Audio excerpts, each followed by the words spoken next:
pessoas, pelas suas palavras e, sobretudo, pela sua conduta. A Bíblia vai utilizar essa imagem de que a árvore boa dá bons frutos e a árvore má dá frutos que não prestam. E esse é um critério sapiencial que a Bíblia nos ensina, que Jesus nos ensina, para reconhecer o valor adequado de cada pessoa. Seja bem-vindo ao nosso programa O Pão da Palavra, no qual nós meditamos a Palavra de Deus proclamada neste domingo. Minha saudação aos queridos radiovintes da Rádio Comunidade FM de Bom Sucesso, da Web Rádio Nossa Mãe de Birité, nossas parceiras na evangelização.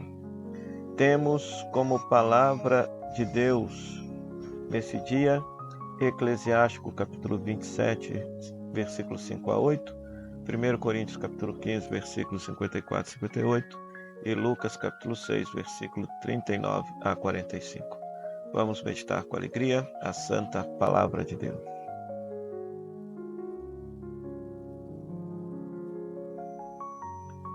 Hoje, muito bem, comecemos pelo Evangelho, que é o texto principal, no qual Jesus, no sermão da planície, vai estar censurando justamente a atitude dos hipócritas, né? No primeiro momento vai dizer se um cego é capaz de guiar outro cego, ou seja, se alguém que não tem conhecimento é capaz de ensinar a outra pessoa. A questão que nós muitas vezes enxergamos um pequeno defeito nos outros, mas somos incapazes de reconhecer um grande pecado na nossa própria vida, o cisco no olho do irmão, mas a trave no próprio olho. Depois, a questão da árvore boa e da árvore má, né? Da árvore boa e da árvore má. Uma árvore boa dá bons frutos, uma árvore má dá maus frutos. Porque a gente conhece a pessoa pela vida, é pela vida. Hoje, inclusive, né, a gente precisa prestar atenção, inclusive, nos discursos, nas falas que as pessoas têm, porque muitas vezes são enganosas. A gente conhece as pessoas, segundo o critério de Jesus, é pelos frutos concretos na vida da pessoa, pelo comportamento da pessoa, né? E aí vem essa frase lapidar de Jesus. O homem bom tira coisas boas do bom tesouro do seu coração, mas o homem mau tira maus tesouros. E a boca fala do que o coração está cheio. Então é muito interessante isso, porque hoje uma das formas das pessoas exporem suas ideias é sobretudo através das redes sociais. E nós estamos vivendo um terrível problema. Muitas pessoas não estão se dando conta disso, porque as redes sociais, que em si não são boas nem más, estão dando liberdade para que as pessoas possam propagar discursos verdadeiramente de ódio, uma retórica de violência que justifique a violência contra quem pensa, age, crê de modo absolutamente diferente, né? Então, é triste quando a gente vê pessoas que elogiam e que aplaudem pessoas que realmente têm uma retórica de ódio a favor da violência, a favor da morte, a favor, por exemplo, de maltratar o outro, de discriminar o outro. Isso é terrível. Terrível da parte do cristão. Terrível também da parte do ser humano que não seja cristão, porque é uma valorização, uma normalização daquilo que é mal. Inclusive quando a pessoa fala umas coisas absurdas e as pessoas aplaudem e seguem aquilo lá, né? Então Jesus aqui no Evangelho já orienta, né? Olha, a boca fala daquilo que o coração está cheio. E eu quero chamar a atenção que hoje há pessoas com uma retórica de maldade, de ódio, de violência, que muitas vezes são aplaudidas pela sociedade, por parte da sociedade e, infelizmente, por parte de pessoas que se dizem cristãs. Se a gente for lá na primeira leitura, tirada do livro do Eclesiástico, vai depender que lá na sua Bíblia possa ser também chamado de Sirácida. Quem escreveu esse texto foi um Jesus, filho de Sirá, né? Onde ele está tentando mostrar que a tradição judaica, a cultura judaica tem o seu valor. Nessa época aqui estava todo mundo encantado aqui com a cultura grega, com a filosofia grega, com o jeito grego de se pensar. Então ele vai mostrar, não, a cultura hebraica, a cultura judaica, a palavra de Deus, a Torá, tem tanto valor ou mais valor do que filosofia, do que a cultura grega.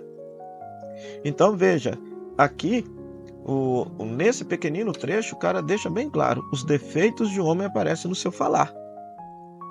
Os defeitos de um homem aparecem no seu falar, o homem é provado em sua conversa, a palavra mostra o coração do homem. Então não se deve elogiar ninguém antes de ouvi-lo falar, pois é no falar que ele se revela. Agora, o problema é que no mundo de hoje tem gente falando besteira, gente falando maldade, e estão sendo elogiados, estão sendo aplaudidos. Parece que, de fato, houve uma inversão daquilo que é bom, belo, justo, adequado, para a valorização daquilo que é inadequado, violento, discriminatório no mundo de hoje. Triste. E triste ver cristãos valorizando essa retórica, né?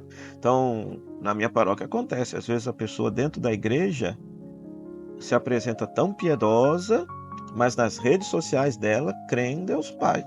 A pessoa é outra, é violenta, fala mal da igreja, fala mal do Papa, fala mal dos padres, fala mal dos seus inimigos, dizendo que Jesus, no evangelho do domingo passado, disse que essa não deve ser a postura de quem quer ser seu discípulo, de quem escuta a Jesus, né? Mas aí as pessoas se deixam levar, né?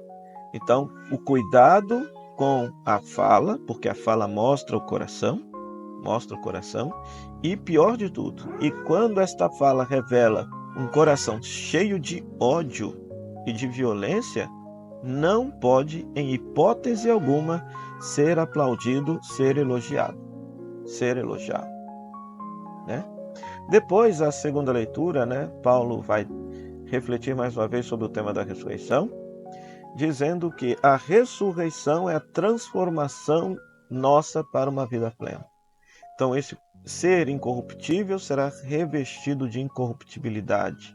Esse ser mortal será revestido de imortalidade. Tudo isso por conta de Cristo, porque Cristo destruiu a morte, destruiu o pecado e a morte, que é a consequência do pecado, né? E a força do pecado é a lei. Então presta atenção nessa frase de Paulo, porque muitas vezes ela é muito mal interpretada. Paulo não era contra a Torá, Paulo não era contra os mandamentos da lei de Deus, mas Paulo era contra o legalismo, que é aquela teoria teológica de que se pensa que a salvação é barganhada pelo cumprimento de regras religiosas. Não. Paulo, que era fariseu, legalista, ele descobre que nós somos salvos por graça em Cristo Jesus. Cristo Jesus é que nos dá o mérito para entrarmos na vida eterna. Então somos salvos. Ninguém se salva. Somos salvos por Cristo. Então, se um dia a ressurreição acontecer conosco, é graças à misericórdia e à bondade de Cristo que nos salvou. Tá certo? Deixo aqui para vocês algumas passagenzinhas bíblicas para que você possa ler, rezar e complementar a sua leitura. Em relação à primeira leitura, aqui estão algumas passagens para que você possa ler na sua Bíblia para complementar o seu entendimento sobre a mensagem da primeira leitura. Aqui estão alguns textos para que você possa complementar a sua leitura acerca o seu entendimento acerca da segunda leitura, e aqui estão alguns textos para que você possa complementar o seu entendimento acerca deste evangelho tão rico que nós escutamos neste 8º domingo do tempo comum.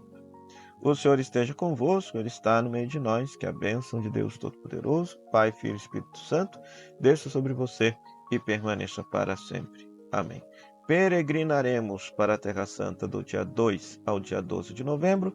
Interessados, pelo telefone 035 9845 6167, poderão adquirir maiores informações. Fique em paz, um bom domingo para você e para toda a sua família. E até o próximo programa, o Pão da Palavra, se Deus quiser. Tchau, tchau.